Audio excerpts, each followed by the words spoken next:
to welcome me. Let me allow myself to welcome you to this wonderful YouTube live, which is a way and means of connecting to all of you who have sought out MIT World Peace University among all the other universities and institutions that were there before you. So we are very happy to have you on board. And this is the start of our many engagements that we will carry out through the month of July, where we will tell you in bits and pieces about what MIT World Peace University stands for and what you can look forward to in this exciting new journey, the first step of which you have taken by enrolling yourself with our school, our Department of Media and Communication. I'm given to understand that most of you are very, very well versed, you're well spoken, you articulate, you think well, you have a critical mind, you can look at situations from various aspects and arrive at your own conclusion, which is one of the first and foremost abilities anyone who seeks a career in this field must have. So I am assured that all of you have been selected through a very, very rigorous and precise method to be shortlisted, to be finally selected at our university. So you've made the cut. That means you are of a certain ability. So we really, really would like to welcome you and say that this is the beginning of a very exciting time in your lives. College, as you all know, is one of the most memorable. When you look back on your lives, you will realize college is the most memorable and exciting time of your life because you've come out of a structured system, which is school life. You have come out into the world as semi-adults. I don't say full adults, but semi-adults, where you are finding your way through this various, navigating your way through the various routes that are possibly open before you, but you've chosen this one route to make a first step towards a career that you think most suited for. So once again, a very good afternoon to all of you and welcome to the MIT family. My name is DHIRAJ Singh and I'm the director of the Department of Media and Communication, in which you all have taken admission. I have with me about 20 years of experience across platforms that includes print journalism, TV, documentary filmmaking, and digital outreach. So I am, I think, the best person to lead you in your first day in college, which we are meeting online, but we will have many more opportunities in the days to come where we will interact face-to-face at various occasions. What I wanted to briefly talk about today is the content revolution. Content, as many of you are aware, is the thing that drives everyone's attention. Today, as you know, we're living in an attention economy, which means that your attention is the largest, most circulated currency which everyone is seeking a small pie of. Every advertiser, every communicator, every TV channel, every OTT platform is looking for your attention, which is why content has become king.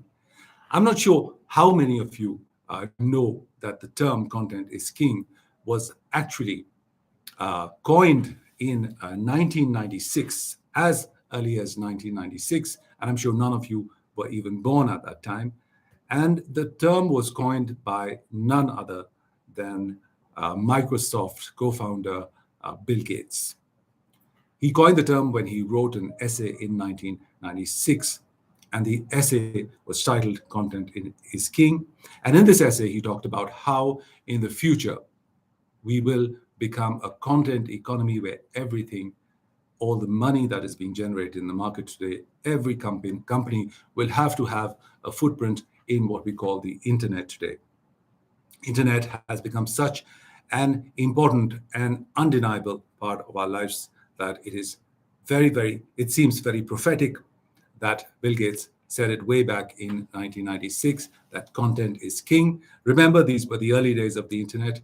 Companies like Yahoo had just come up. Google hadn't even started in 1996.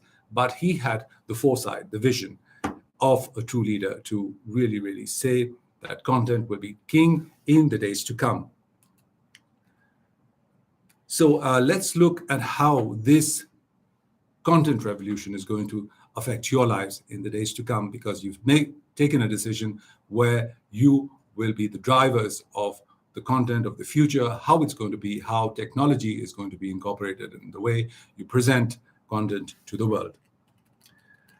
Some of the points that we are going to discuss today or look at are how the technology has actually empowered individuals. Earlier, in the time of traditional media, there were companies that were out to broadcast or print or even present digital content to the world. They had gatekeepers, in the sense there were filters being used where anything that went out to the world had to be minded, checked, cleared by a group of people who decided what was finally to be put out to the world. But because of the ease of technology that we have today, gatekeepers are not required. So you can essentially become your own one-man army who can literally carpet bomb the world through microblogging sites such as Twitter, Facebook, and so on, and really let the world know what you're thinking and how you want to change the world. Social media is also a big part of it. Many of you would be on platforms that I just mentioned. What we intend to do at these 3 or 4 years that you are enrolled with us is to give you the capability, the mechanisms to be able to exercise this new freedom that you have with you, how to pare down your opinions, how to factualize data, how to incorporate all the different perspectives that can be incorporated to give a very, very wholesome and complete view to your audiences. The content revolution has also given everyone an opportunity to express himself or herself. In the earlier days, in the days of the traditional media, there were silos that people worked in. There were pages fixed for a certain kind of information or time slots given to current affairs or features or films and entertainment.